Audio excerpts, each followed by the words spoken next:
outil. Monsieur le maire, monsieur le président du Grand Reims, cher Arnaud, monsieur... Non, il n'est pas là, tiens, j'allais dire monsieur l'adjoint, mais voilà. Non.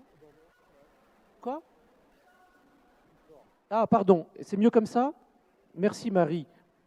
Mesdames les conseillères de la DRAC, monsieur le délégué à la danse et au cabaret, monsieur le président du manège, sagement assis là-haut, mesdames et messieurs les directrices d'établissements culturels, mesdames et messieurs les artistes de cabaret, chères étudiantes et étudiants, cher public.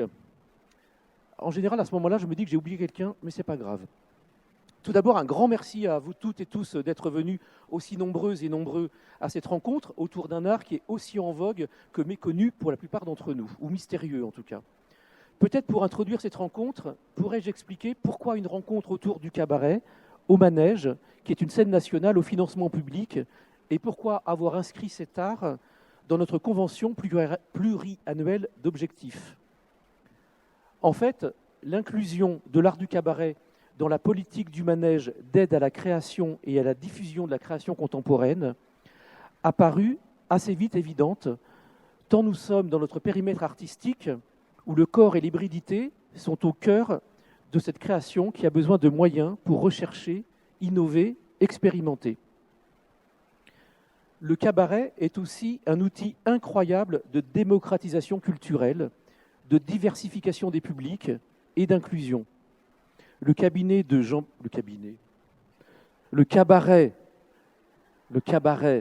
même si à certains moments ça ressemblait à un cabinet. Le cabaret de Jean Biche, la société des odalisques que nous avons présenté samedi dernier dans cet endroit, en était l'exemple parfait. Une effervescence intergénérationnelle, joyeuse, bruyante, amusée, enthousiaste et agréablement déplacée.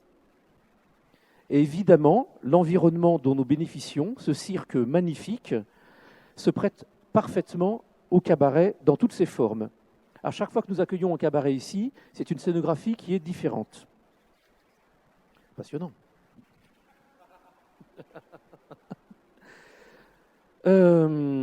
Et évidemment aussi, ça c'est hyper important, l'environnement politique bienveillant qui nous soutient dans toutes les expérimentations que nous faisons, sans aucune réserve. Un grand merci. Et n'oublions pas que le cabaret est un patrimoine national sans cesse en mouvement que les politiques publiques doivent protéger. Aussi, dès 2021, nous avons décidé d'accompagner l'art du cabaret par des résidences de création, des laboratoires, des ateliers, de la transmission vers de jeunes artistes, de l'édition et des conférences. Je vous conseille d'ailleurs la série de conférences qu'il y a sur le site du Manège que nous avons enregistrées durant le Covid, qui a été imaginée par Jérôme Marin et Nathalie Coutelet, qui est docteur en esthétique. Et au Manège, la cerise sur le gâteau, the cherry on the cake, n'importe quoi, le contrat d'association de 3 ans que nous avons passé avec Jérôme Marin, l'artiste de cabaret qui a largement participé à son renouveau lors de son passage à la direction artistique de chez Madame Arthur, où son passage, je pense, a été l'un des moteurs pour ce que nous voyons aujourd'hui. Je le suis depuis 15 ans et je suis très heureux et admiratif de son engagement pour le cabaret, pour les artistes, la transmission et la création. Il est où? Il est là. Je regardais s'il avait une petite larme qui coulait. Dans la programmation proprement dite du manège, nous nous efforçons d'ouvrir à des formes de cabaret diverses, renouvelées, transdisciplinaires et exigeantes. Du cabaret visuel, comme avec Jean Biche ou Angèle Micot, les soirées talentueuses en lien avec l'histoire du cabaret, avec chant, musique en live, irrévérence, création, comme la Barbichette ou les 12 travelots d'Hercule, du cabaret circassien et culinaire, comme avec Antoine Lansal et la Maison de l'A de Bordeaux, dont la première sera la saison prochaine, du cabaret marionnettique et plastique, Angèle Friand, Stéphane Blanquet, dans 3 semaines nous verrons Soupir mouillé sous talon, ou des cabarets internationaux comme les cabarets libanais, cabarets migrants ou cabarets baladi avec Alexandre Polikevitch. Voilà où nous en sommes au manège dans nos expérimentations, et cette journée reflète, après ces quelques années, de notre envie d'échanger, de faire un point, de réfléchir aux besoins, aux contraintes et de comprendre aujourd'hui où se situe le cabaret dans l'institution et quelles sont les réelles motivations et les désirs de chacune et chacun en l'accompagnant. Bienvenue donc pour cette journée indisciplinée cabaret. Je tiens à remercier les co-organisateurs, Camille Payet, chercheuse spécialisée en histoire contemporaine des cabarets et des music-halls, et le cabarettiste Jérôme Marin, ainsi que les intervenantes et intervenants qui ont préparé avec beaucoup d'engagement cette rencontre. Évidemment aussi un grand merci à la DGCA et au ministère de la Culture qui vraisemblablement va soutenir cette rencontre. Merci à Monsieur le maire pour son accueil. Et évidemment un grand merci à l'équipe du Manège, la technique, l'administration, la production, les relations avec le public, je suis sûr que j'en oublie, qui sait rendre fluide, efficace et chaleureux les multiples et protéiformes projets portés par le Manège. Quelques éléments pratiques. Je ne sais pas si vous avez vu, il y a un tableau pour le covoiturage si vous voulez rentrer à Paris en voiture ou ailleurs d'ailleurs, à Strasbourg, enfin où vous voulez en fait.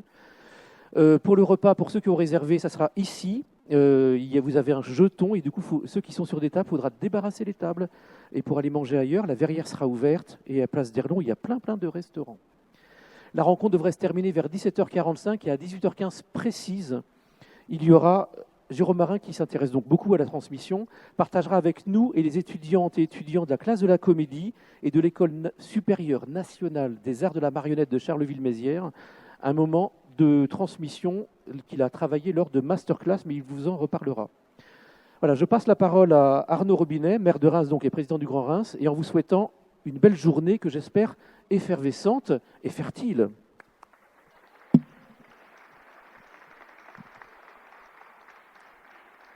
Merci, mon cher Bruno, pour ton accueil. Monsieur le président du Manège, cher Jacques, monsieur le directeur, cher Bruno, mesdames et messieurs les représentants des institutions culturelles et scènes culturelles, mesdames et messieurs les enseignants-chercheurs présents parmi nous ce matin, mais avant tout, mesdames et messieurs les artistes et représentants des disciplines plurielles du cabaret, mesdames et messieurs, si vous me permettez, chers amis, vous dire le plaisir qui est le mien en tant que maire de Reims de vous accueillir aujourd'hui dans ce lieu, haut lieu emblématique de la culture rémoise, au lieu d'effervescence qui est notre scène nationale du manège et du cirque, pour tout un territoire habitué au rendez-vous pétillant ici même.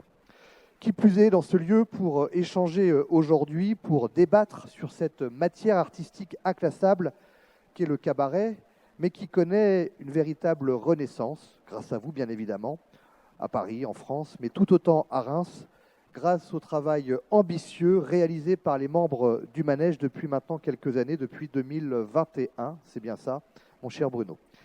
Alors cette journée de rencontre qui vous est dédiée permettra bien sûr de revenir sur l'histoire d'un spectacle qui a fait l'objet de nombreux stéréotypes, ayant toujours reçu une place à part dans l'histoire des arts de la scène, mais qui fait l'objet à nouveau d'une popularité croissante, et ce, auprès d'un public de plus en plus hétérogène. On peut le dire, le cabaret est un objet festif au service du rire qui ne refuse jamais à sa dimension satirique pour dépeindre les relations humaines et sociales avec un côté que l'on peut qualifier d'impertinent, mais toujours assumé et surtout apprécié. Alors aujourd'hui à Reims, nous nous retrouvons, vous vous retrouvez ici grâce à Bruno, que l'on peut encore applaudir. Et à travers lui, bien sûr, toute l'équipe du Manège. Nous retrouvons ici donc une véritable dynamique autour de cette forme scénique, unique en son genre. Et en tout cas, moi, je suis plutôt heureux et fier que le public rémois, comme non rémois d'ailleurs, a su s'approprier cet art du cabaret comme un temps de divertissement, mais un véritable temps culturel, un temps de plaisir à part entière. Et d'ailleurs, il suffit de voir les très bons chiffres ici de fréquentation de notre scène nationale en réponse à la programmation, bien sûr, qui est proposée, preuve d'un engouement qui n'a rien d'artificiel. Alors, pour revenir à une thématique historique propre à notre ville, le cabaret s'est mêlé étroitement au patrimoine de Reims, tant il fut un élément consubstantiel de la renaissance artistique qui irrigua notre territoire en même temps que la période de la reconstruction des années 20 et 30. Et c'est dans ce cadre d'ailleurs que nous fêtons cette année le centenaire de l'Art déco rémois, au travers d'un programme dénommé Folie moderne 1925-2025 et dont le cabaret fut l'une des pierres angulaires festives. Alors bien sûr, je pense également aux 100 ans de la Maison commune du Chemin Vert et je salue son directeur Vincent Marcoux, que j'ai vu. Il est dans la... Il est où, Vincent? Ah voilà, il est là-bas.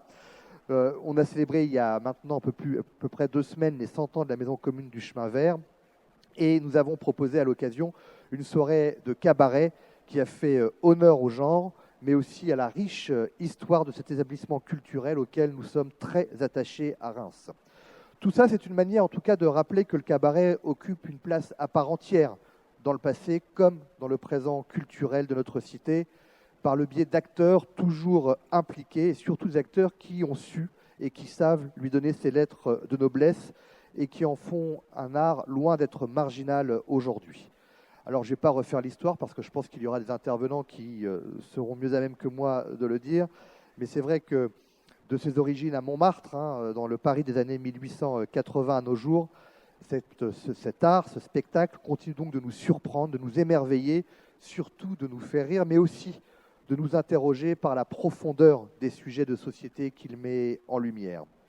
Alors Reims et le Manège semblent le support idéal pour traiter le sujet cabaret et ses multiples facettes grâce à l'intervention de spécialistes, d'artistes que vous êtes, qui font vivre la discipline et lui donnent un nouvel écho.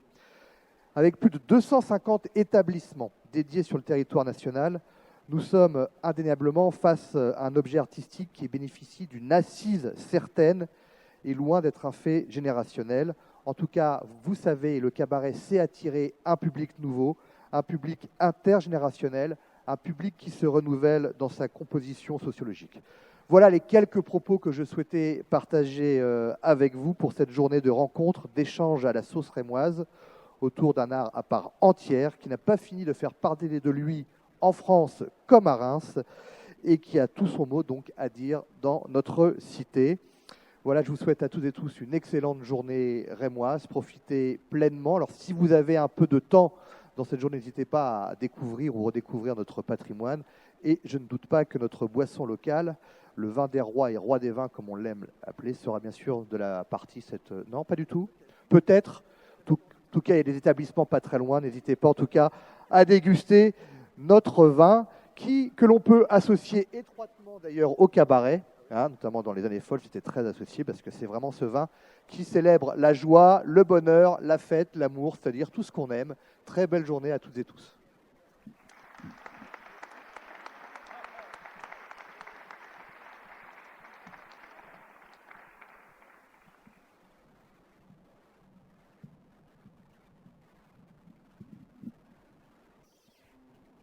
Bonjour à tous et à toutes. C'est à moi, à mon tour, de remercier l'ensemble des équipes du Manège et particulièrement Bruno Lobé pour avoir créé cet espace de réflexion nécessaire et précieux pour la recherche sur les arts et pour le cabaret. D'autant plus dans ce moment politique où l'on sait que la recherche et la culture sont fortement fragilisées par des mouvements réactionnaires qui remettent en question la science et toute forme d'émancipation par les savoirs et la connaissance, qu'elle soit d'ordre scientifique ou artistique. Merci aussi Bruno d'avoir provoqué ce dialogue, ce trio, autour d'un intérêt commun porté au cabaret, chacun depuis nos positions professionnelles et nos approches singulières sur ce sujet. Bruno, en tant que directeur d'une scène nationale, une des premières du genre en France à programmer du cabaret et à promouvoir ce genre au sein de l'institution publique. Et Jérôme, bien sûr, qui est l'une des figures les plus importantes du cabaret aujourd'hui, et dont la rencontre a été déterminante dans mon parcours. Et pour ma part, je suis chercheuse spécialisée en histoire contemporaine du cabaret et du music-hall.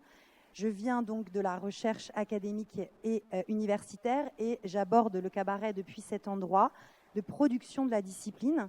Donc, autant dire que j'ai été confrontée assez tôt à cette question de l'indiscipline du cabaret en choisissant le cabaret comme terrain de recherche au moment où il en était exclu.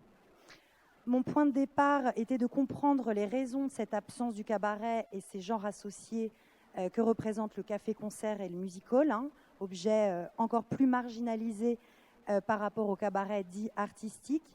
une absence dans la littérature scientifique et dans la transmission des savoirs, hein, pas ou peu de mentions dans les cours d'esthétique théâtrale, d'analyse d'œuvres ou d'histoire des spectacles. Ça, c'était il y a une dizaine d'années. Hein. Aujourd'hui, les choses ont évolué. Il y a de plus en plus de chercheurs qui s'emparent de ce sujet et un intérêt renouvelé, notamment auprès des nouvelles générations d'étudiants, que ce soit des objets de recherche en master ou en doctorat, qui prennent le cabaret comme objet d'étude. Donc ça commence un petit peu à bouger à l'université, même s'il y a encore pas mal de travail, notamment de structuration d'un réseau et d'un chantier de recherche autonome sur le cabaret.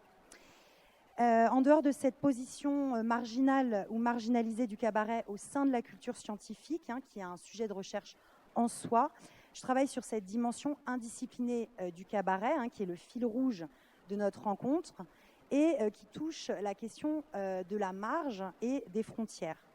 Donc une indiscipline esthétique, hein, d'abord, qui touche les frontières qui structurent les périmètres artistiques,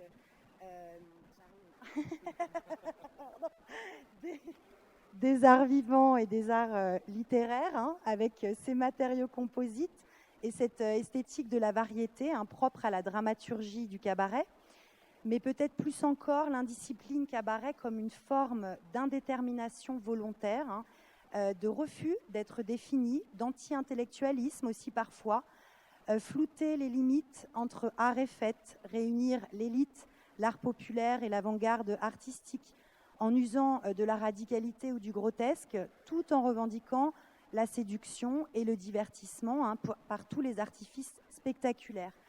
Enfin, étudier la marge, c'est aussi bien sûr s'intéresser à la dimension sociale et politique du cabaret et sa fonction dans la société, qu'il soit l'expression d'un contre-pouvoir avec des revendications ou des contestations, ou bien un lieu de défouloir ou de ressourcement dans des moments de crise ou des moments plus sombres de l'histoire.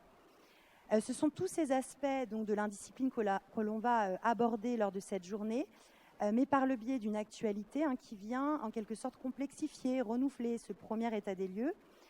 C'est en effet l'intérêt nouveau porté par la scène d'un cabaret que l'on pensait hier désuet et la revalorisation culturelle de ce genre par l'institution, impulsée par la DGCA et officialisée, hein, par l'annonce du plan cabaret en janvier dernier par la ministre de la Culture. Ce mouvement d'institutionnalisation est inédit, hein, dans l'histoire du cabaret et redéfinit les contours de la discipline et de la marginalité. Cette rencontre est aussi l'occasion d'en débattre, hein, et de comprendre les effets concrets de ces transformations pour le secteur professionnel et artistique. Dans un cadre de réflexion aussi qui souhaite prendre le temps de l'analyse, hein, en dépassant les effets d'annonces médiatiques ou le simple phénomène de mode, et en cherchant au contraire à comprendre, hein, en profondeur les enjeux de création, de diffusion et de transmission d'un cabaret indisciplinaire. Donc c'est une formule que j'emprunte à Jérôme, merveilleuse formule, hein, qui est un témoin et un acteur, mais tu le revendiques et tu vas peut-être nous expliquer ce que tu en dis. Et aussi, tu es un acteur important du renouveau et de la transformation qui s'opère aujourd'hui dans le secteur du cabaret. Donc, je te laisse la parole sur ce sujet. Je te remercie beaucoup, Jérôme, pour la richesse de nos échanges aussi dans la construction de cette journée.